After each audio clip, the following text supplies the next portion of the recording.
Sir నమస్కారం sir. నమస్తే అండి. సార్ విజయవాడలో ఉన్న అన్నపూర్ణ అండ్ శకుంతల ఈ థియేటర్ల పైన దాడులు జరిగాయి సార్. రాత్రికి రాత్రే జేసీబీలతో మొత్తం ఆ థియేటర్లను ధ్వంసం చేయడం జరిగింది. అసలు ఎవరు చేశారు? ఎందుకు చేశారు? ఈ విధంగా చేయడం ఏంటంటే ఒక చర్చ అయితే జరుగుతుంది సార్. దీనికి సంబంధించి అసలు ఏం జరిగింది సార్? దాయాదుల పోరండి అది. అంటే ఇది జరిగినటువంటి విచిత్రమైనటువంటి సందర్భంలో ఈ దాడి జరిగింది. అంటే సినిమా థియేటర్లు స్వచ్ఛందంగా మూతపడుతున్నటువంటి ఒక సందర్భంలో మనం ఉన్నాం. విజయవాడ సెంటర్కి సంబంధించి అయితే ఆ అన్నపూర్ణ శకుంతలకి దగ్గరలో ఉన్నటువంటి జైహింద్ టాకీస్ని క్లోజ్ చేశారు. జస్ట్ ఆ పక్కనే ఉంటుంది జైహింద్, అది క్లోజ్ అయిపోయింది. తర్వాత అక్కడి నుంచి కొంచెం బెడంగా ఉండేటువంటి అప్సరా థియేటర్ క్లోజ్ అయిపోయింది. దానికి కొంచెం అవతల ఉండే వినోద టాకీస్ క్లోజ్ అయిపోయింది. ప్రియదర్శిని అనేవారు దాన్ని.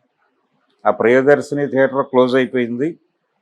సో అలా ఒక విచిత్రమైనటువంటి సందర్భం, సింగిల్ స్క్రీన్స్ ఉండాలా తీసేద్దామా అని చెప్పి అనుకుంటున్నటువంటి సందర్భంలో ఈ దాడి జరగటం అనేది కొంత జనాల్లో వాళ్ళే స్వయంగా పగలగొట్టేసుకుంటున్నారేమో అని అనుకున్నారు మొదటి రోజు. కానీ అది దాయాదుల పోరు. దాయాదుల పోరు అంటే బ్రదర్స్ తాలూకా పిల్లలు ఆ థియేటర్లో తమ వాటాలు అమ్మేయటం కోసం చాలా కాలంగా గొడవ పడుతున్నారు. వాళ్ళు ఇంటర్నల్గా ఫ్యామిలీ పరమైనటువంటి గొడవ. శ్రీరామ్ అని ఆయన మేనేజ్మెంట్ చూస్తున్నాడు ఇప్పుడు ఆ థియేటర్లకు సంబంధించి. అడుసుమిల్లి కృష్ణమోహన్ రావు గారు థియేటర్లు అవి.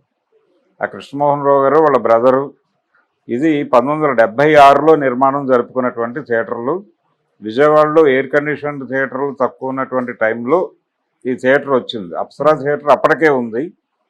ఇది కొత్తగా వచ్చినటువంటి ఎయిర్ కండిషన్డ్ థియేటరు. కటకటాల రుద్రయ్య లాంటి మంచి సినిమాలు అందులో విజయవంతంగా నడిచాయి.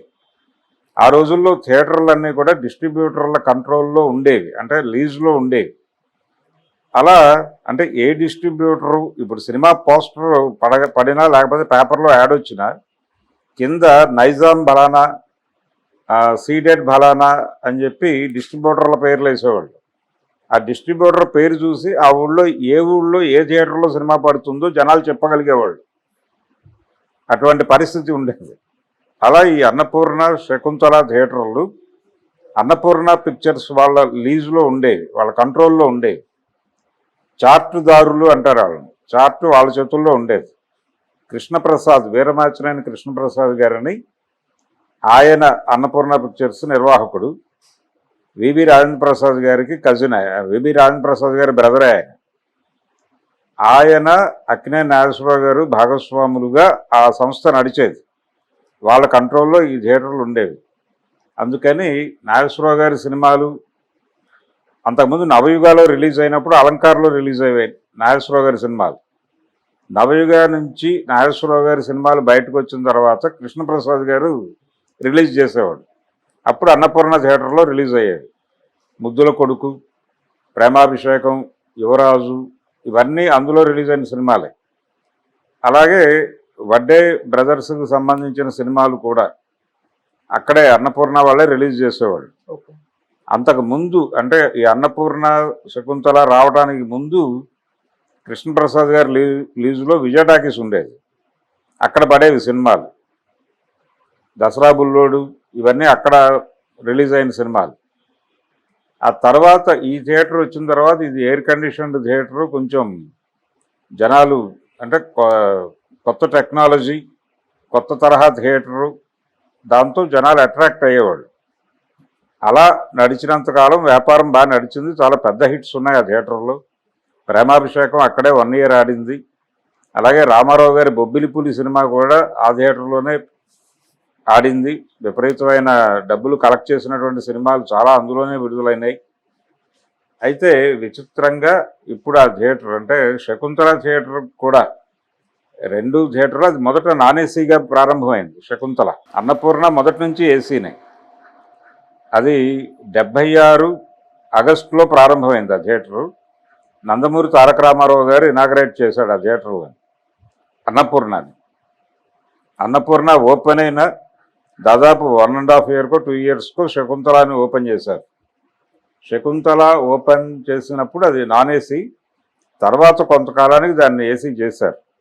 అందులో కూడా సెన్సేషనల్ సినిమాలు ఆడినాయి. ఇంటింటి రామాయణం అనే చంద్రమోహన్ సినిమా దాదాపు 60 రోజుల పైన హౌస్ఫుల్స్తో నడిచినటువంటి సినిమా. పర్వతనేని సాంబశివరావు గారు డైరెక్ట్ చేశాడు ఆ సినిమాని, నవతావారి చిత్రం. అలా శకుంతలలో కూడా హిట్ సినిమాలు చాలా వచ్చినాయి. అలా ఆ 2 థియేటర్లకి విజయవాడ సినిమా లవర్స్తో ఓ మంచి అటాచ్మెంట్ ఉండేది. అటువంటి థియేటర్లు వాళ్ళు స్వచ్ఛందంగా ఈ మధ్యకాలంలో ఈ డిస్ట్రిబ్యూషన్ వ్యవస్థ పోయిన తర్వాత ఆ థియేటర్ల కళ కూడా పోయింది. పోయి నెమ్మదిగా ఏదో సినిమా బయర్ ఎవరో ఒకళ్ళు ఆ థియేటర్లో వేసుకునేవాళ్ళు.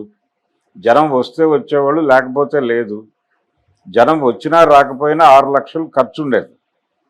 ఎందుకంటే స్టాఫ్ మెయింటెనెన్స్ అనివార్యంగా ఉంటుంది. అలాగే ఈ రిలీజుల వలన కొంత బ్రీతింగ్ స్పేస్ వచ్చింది ఈ థియేటర్లకు ఈ మధ్య కాలంలో. వచ్చినప్పటికీ ఆ థియేటర్లకు ఎప్పుడూ కష్టాలు వెంటాడినాయి. అన్నపూర్ణ, శకుంతలకి, పర్టికులర్గా అన్నపూర్ణకి ఆ మధ్య RRR సినిమా అందులో వేశారు. సినిమా రిలీజ్ అయినప్పుడు అందులో అది కూడా ఓ థియేటర్. ఓకే. అయితే ఆ రోజు ఏదో టెక్నికల్ ప్రాబ్లం వచ్చి ప్రొజెక్టర్ ఆగిపోయింది సినిమా నడుస్తూ ఉండగా. దాంతో ఆగ్రహోదగ్రులైనటువంటి ప్రేక్షకులు మొత్తం అద్దాలు అన్నీ బాగొట్టేశారు. పగలగొట్టేసిన తర్వాత అంటే అంతకు ముందు కూడా ఒక గొడవ జరిగింది ఇలాగే. బాలకృష్ణ గారి సినిమా ఏదో వస్తే కుర్చీలు అవన్నీ పగలగొట్టేశారు. ఆ తెర మీదకి ఎక్కి అంటే స్క్రీన్ మీదకి ఎక్కి గొడవ చేశారు. దాంతో వాళ్ళు ఏం చేశారు, స్క్రీన్ దగ్గర మేకులు పెట్టారు. ఈ RRR సినిమా దెబ్బతిన్నప్పుడు చాలామంది తెర చింపేయడానికి ప్రయత్నం చేసి గాయాల పాలయ్యారు. వాళ్ళు అపాయమని బోర్డులు పెట్టినా కానీ పట్టించుకోకుండా ఎక్కేశారు చాలామంది. బయటకు వచ్చి ఆ కోపంతో బయట ఉన్నటువంటి అద్దాలన్నీ పగలగొట్టేశారు. అలా విధ్వంసమైంది. తర్వాత మళ్ళీ దాన్ని బాగు చేసుకున్నారు వాళ్ళు. ఈ క్రమంలోనే ఇప్పుడు నిన్న జరిగినటువంటి ఇన్సిడెంట్, అది యాక్చువల్గా 31st నైట్ జరిగింది. May 31st నైట్ జరిగినటువంటి ఇన్సిడెంట్. వాళ్ళు ఈ పవన్ కుమార్, శ్రీరామ్ వీళ్ళిద్దరూ బ్రదర్స్, పవన్ కుమార్ పిల్లలు, వాళ్ళు అడుగుతున్నారు వీళ్ళు మేమేదో డబ్బులు ఇస్తామంటున్నారు. వీళ్ళు ఇస్తామన్న డబ్బులు, వాళ్ళ ఆశించిన డబ్బులు ఒకటి కాదు, వాళ్ళు ఇంకా ఎక్కువ కోరుకుంటున్నారు. ఆ వివాదం పరిష్కారం కావడం లేదు. ఈ ప్రాసెస్లోనే వాళ్ళు థియేటర్ నడవకుండా ఆపాలి అనే ఉద్దేశంతో ఈ దాడి చేసినట్టుగా కనిపిస్తోంది. అయితే ఈ కుటుంబాలకు తెలుగుదేశం పార్టీతో సన్నిహిత సంబంధాలు ఉన్నాయి. ఆ శ్రీరామ్ గారు ఏదో ఆఫీస్ బేరర్ కూడా టీడీపీలో. ఈ ప్రాసెస్లో ఈ ఇది కేసు కాకూడదు, పోలీసులు దీనిలో ఇన్వాల్వ్ కాకూడదు, కోర్టు దాకా వెళ్ళకూడదు అనే అభిప్రాయం వాళ్ళకు ఉంది. ఇంటర్నల్గా సెటిల్ చేసుకుందామని అనుకుంటున్నారు. అందుకని వార్త బయటకు పక్కనివ్వలేదు. మీడియాలో కూడా ఎక్కడ అది ప్రొజెక్ట్ కాకుండా చాలా కేర్ తీసుకున్నారు. ఏ పేపర్లోనూ ఎక్కడా కూడా ఆ వార్త రాలేదు. ఆ వార్త రాకుండా కేర్ తీసుకున్నాడు ఆయన, శ్రీరామ్ గారు. తీసుకొని అది పరిష్కరించేసుకుందామని ప్రయత్నం చేస్తున్నాడు. ఇదే సమయంలో అవతల వాళ్ళు కూడా ఇన్ఫ్లుయెన్స్ చేస్తున్నారు. వాళ్ళు అదే పార్టీ, వాళ్ళు కూడా టీడీపీలో ఒక శిబిరం వాళ్ళకి, ఒక శిబిరం వీళ్ళకి మద్దతు. దాంతో విజయవాడ పోలీసులు కంప్లైంట్ కూడా తీసుకోలేదు. వాళ్ళు వచ్చి అటాక్ చేసిన తర్వాత కంప్లైంట్ ఇవ్వడానికి వెళ్తే స్టేషన్లో కంప్లైంట్ తీసుకోమంటే రిజిస్టర్ పోస్ట్లో కంప్లైంట్ని పంపించాడు ఆయన. పంపించి వాళ్ళ ఫ్యామిలీ మెంబర్స్ కూడా అక్కడికి వచ్చి కూర్చుని సెటిల్మెంట్ కోసం ప్రయత్నాలు చేస్తున్నారు ఇప్పుడు.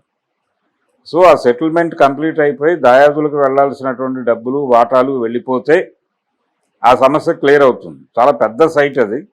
గవర్నర్పేటలో చాలా, బకింగ్హామ్ పేట అంటారు యాక్చువల్గా దాన్ని, బ్రిటిష్ వాళ్ళ దీని ప్రకారం.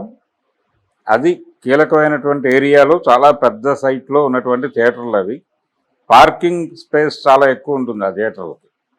కార్ పార్కింగ్ అంటే ఆ రోజుల్లో నిర్మించినప్పటికీ, 76లో నిర్మించినప్పటికీ చాలా పార్కింగ్ స్పేస్కి భవిష్యత్తులో ఎన్ని కార్లు వచ్చినా పట్టేలాగా పార్కింగ్ స్పేస్ ఏర్పాటు చేసుకుని థియేటర్ కట్టారు. అందుకని చాలా పెద్ద సైట్ అది, కీలకమైన ఏరియాలో ఉంది. అందుకని దాని వాల్యూ చాలా ఎక్కువ. యాజ్ ఏ సైట్గా దాని వాల్యూ చాలా ఎక్కువ. అందుకని ఈ వివాదం నడుస్తోంది. వాళ్ళకి కావాల్సిన సెటిల్మెంట్ ఏదో జరిగిపోతే వెళ్ళిపోతారు. థియేటర్లు అయితే ఆడించకపోవచ్చు ప్రస్తుతానికి. ఎందుకంటే ఆయన మొత్తం ధ్వంసం కాలేదండి. అన్నపూర్ణ థియేటర్ బాగానే ఉంది. అన్నపూర్ణ బాగానే ఉంది. శకుంతల వైపు, శకుంతలకి లేడీస్ ఇవి ఉంటాయి, డోర్స్ ఓకే. అక్కడ కొంత డిస్టర్బెన్స్ చేశారు, తవ్వారు, ఇవి తీసుకొచ్చారు, ఆ, ఈ తవ్వేటువంటి జేసీబీలు అవి తీసుకొచ్చి అక్కడ గేట్లు అవి పగలగొట్టేశారు. అటువైపు గోడ పగలగొట్టారు, దాంతోపాటు ఇటు ప్రహరీ గోడ పగలగొట్టారు. కొంత కొట్టి లోపలికి వెళ్ళి బుకింగ్స్ అంటే శకుంతల థియేటర్ బుకింగ్స్ పగలగొట్టి ఆ వరండాలోకి కూడా ఎక్కించే ప్రయత్నం చేశారు. జేసీబీని ఎక్కించే ప్రయత్నం చేస్తూ అక్కడ ఒక రూమ్ ఉంటుంది, ఈ మేనేజరు వాళ్ళు కూర్చోవడానికి ఒక రూమ్ ఉంటుంది, దాన్ని పగలగొట్టేశారు. తర్వాత ఆ పైన టెర్రస్ లాగా ఇలా ముందుకు వచ్చి ఉంటుంది, జనాలు వర్షం పడినా ఏదైనా నిలబట్టడానికి, అది పగలగొట్టారు. అలా గీకుతూ వెళ్ళిపోయింది అది. యాక్చువల్గా వాళ్ళ ప్రోగ్రాం మొత్తం పడగొడదామనే ప్రోగ్రాంతో వాళ్ళు నైట్ వచ్చారు, 1 గంట ఆ టైంలో వచ్చారు అనేది చెప్తున్నారు. అక్కడ కాపలా వాళ్ళు వచ్చి వాళ్ళ కాపలా ఉన్న వాళ్ళని లేపి వాళ్ళ దగ్గర సెల్ ఫోన్స్ తీసేసుకుని వాళ్ళని కస్టడీలోకి తీసేసుకుని అప్పుడు చేశారు ఈ పని. అయితే వచ్చిన వాళ్ళకు కూడా ఇందులో భాగస్వామ్యం ఉండటంతో వాళ్ళు మాట్లాడలేని పరిస్థితి. కాపలాదారులు వాళ్ళు జీతం కోసం ఉండేవాళ్ళు అక్కడ, వాళ్ళని కలిసి ఓనర్లుగా చూసిన వాళ్ళు. అందుకని ఏం చేయాలో అర్థం కాని కన్ఫ్యూజన్లో వాళ్ళు పడిపోయారు. దాంతో వాళ్ళు చాలా ఈజీగా వాళ్ళ పని వాళ్ళు చేసుకున్నారు. ఈలోపు లైటింగ్ వస్తుంది, జనాల మూవ్మెంట్ మొదలవుతుంది, ఎర్లీ మార్నింగే మొదలవుతుంది ఆ రోడ్లో. దాంతో ఆపేశారు. ఆపేసి అక్కడికి కొంతమంది వచ్చి క్వశ్చన్ చేశారు. అంటే ఎదురుకుండా రాయ్ టైర్స్ అవి ఉంటాయి, కమర్షియల్ ఇవి. అక్కడ వాళ్ళు వచ్చి ఎవరు మీరు, ఎందుకు పాల్పడుతున్నారు అని అడిగినప్పుడు మేము ఇంటర్నల్ గొడవ అండి, మాదే థియేటరు, మేమే పగలగొట్టేసుకుంటున్నాం అనే పద్ధతిలో చెప్పారు. అయితే ఆ కాపలాదారులు వాళ్ళని గుర్తుపట్టగలం, ఎవరు వచ్చారో ఏమిటో మాకు తెలుసు అని చెప్తున్నారు. కానీ ఇది పోలీస్ కేసు అలా కాకుండా ఎక్కడో ఒక పెద్ద మనిషి దగ్గర సెటిల్మెంట్ చేసుకునే మూడ్లో కనిపిస్తున్నారు. మేబీ తెలుగుదేశం శ్రేణుల్లో ఎవరో ఒకళ్ళు ఇన్వాల్వ్ అయ్యి ఈ ఇష్యూని సెటిల్ చేసి ఎవరికి ఏమిటి ఇవ్వాలి అనేది క్లోజ్ అయిపోతే మళ్ళీ థియేటర్లు కొనసాగించాలా వద్దా అనేది డిసైడ్ చేసుకుంటారు వాళ్ళు. నిజానికి చాలా రోజుల క్రితం ఆయన కృష్ణమోహన్ రావు గారు మాట్లాడుతూ, ఆయన చనిపోయాడు, ఆయన ఉన్న రోజుల్లో ఆయన వాళ్ళ బ్రదరు వాళ్ళు ఆ రోజుల్లోనే థియేటర్లు నడపడం కష్టంగా ఉంది అనే మాట కూడా మాట్లాడాడు ఆయన ఒకసారి మీడియా ముందే. వాళ్ళ బ్రదర్ కూడా మాట్లాడాడు ఈ మధ్య కాలంలోనే మాట్లాడాడు ఆయన. ఇవి నడపడం మాకు ఐరావతాన్ని మెయింటైన్ చేసినట్టు, ఒక ఏనుగుని మెయింటైన్ చేసినట్టు వైటల్ ఫెంట్గా మారిపోయింది ఇది అనేది మాట్లాడాడు ఆయన. అంటే సినిమాకి డబ్బులు వచ్చినా రాకపోయినా మేము ఎక్కడి నుంచి అయినా తెచ్చైనా ఒక 6 లక్షలు పోయాల్సి వస్తుంది నెలకి, ఇది మాకు అదనపు భారం అయిపోయింది, దీన్ని వదిలించుకోవటం ఎలా అని ఆలోచిస్తున్నాం అని అన్నాడు ఆయన. సో ఎప్పుడు ఈ దాడులు జరిగి అభిమానులు అటాక్స్ జరిగి మళ్ళీ డబ్బులు పెట్టి చేయాల్సి వచ్చినప్పుడు దాన్ని రెనోవేట్ చేసి మల్టీప్లెక్స్ చేయాలన్నా కానీ కోట్లు ఖర్చు పెట్టాలి. మల్టీప్లెక్స్ చేసిన కాంప్లెక్స్లు కూడా బతకటం లేదు. శాంతి ప్రశాంతి మిరాజ్ చైన్ గ్రూప్కి ఇచ్చారు వాళ్ళు లీజ్కి, వాళ్ళు వదిలేసి వెళ్ళిపోయారు. వాళ్ళు వదిలేసి వెళ్ళిపోతే క్లోజ్ అయిపోయింది. రాజీవ్రాజ్ కాంప్లెక్స్ వైఎస్ రాజశేఖర రెడ్డి గారి మేనల్లుడు గారు, వారు కూడా నడపలేక అల్లు అరవింద్ గారికి అప్పచెప్పాడు. అరవింద్ గారి కంట్రోల్లో ఉన్నాయి 2 థియేటర్లు. వాళ్ళ పద్ధతిలో వాళ్ళు మెయింటైన్ చేస్తున్నారు దాన్ని. అలాగే గుడివాడ థియేటర్లో ఒక 2-3 అల్లు అరవింద్ గారు తీసుకుని వదిలేసి వచ్చేసాడు నడవక, అది పరిస్థితి. అందుకని ఈ సినిమా వ్యాపారం ఇంకా థియేటర్లుగా అన్నపూర్ణ శకుంతల కథ ఆ శకం ముగిసిందనే అనుకోవాలి. కానీ విజయవాడ ప్రేక్షకులకి, సినిమా లవర్స్కి అయితే ఆ థియేటర్లతో చాలా జ్ఞాపకాలు ఉన్నాయి. ఆ జ్ఞాపకాల్లో మిగిలిపోతాయి. ఎన్ని థియేటర్లు మిగిలిపోలేదు, అలాగే ఇది కూడా మిగిలిపోతుంది. లక్ష్మీ టాకీస్ ఉండేది ఒకప్పుడు, చాలా పాత పుస్తకాల్లో, పాత రచనల్లో, పాత కథల్లో దాని రెఫరెన్స్లు కనిపిస్తాయి. కాట్రగడ్డ మురారి గారి ఆత్మకథ, నవిపోజురు గాకలో లక్ష్మీ టాకీస్ రెఫరెన్సెస్ చాలా కనిపిస్తాయి. ఆ థియేటర్ లేదు ఇప్పుడు అక్కడ. వినోద, అలాగే ప్రియదర్శిని, వినోద అనబడే ప్రియదర్శిని, విజయ టాకీస్, అవి 2 విచిత్రంగా ఎలక్ట్రానిక్ షోరూమ్స్గా మారిపోయింది. ఇలా షోరూమ్స్గా మారిపోవటము, మల్టీప్లెక్స్లుగా కన్వర్ట్ అవ్వటము, రియల్ ఎస్టేట్ ప్రాపర్టీగా మారిపోవటము జరుగుతోంది థియేటర్లు అన్నీ కూడా. అదే ప్రయాణంలో ఇప్పుడు అన్నపూర్ణ శకుంతల కూడా ఉండవు అని జనాలు అనుకోవటమే. Okay sir, thank you so much sir. Thank you.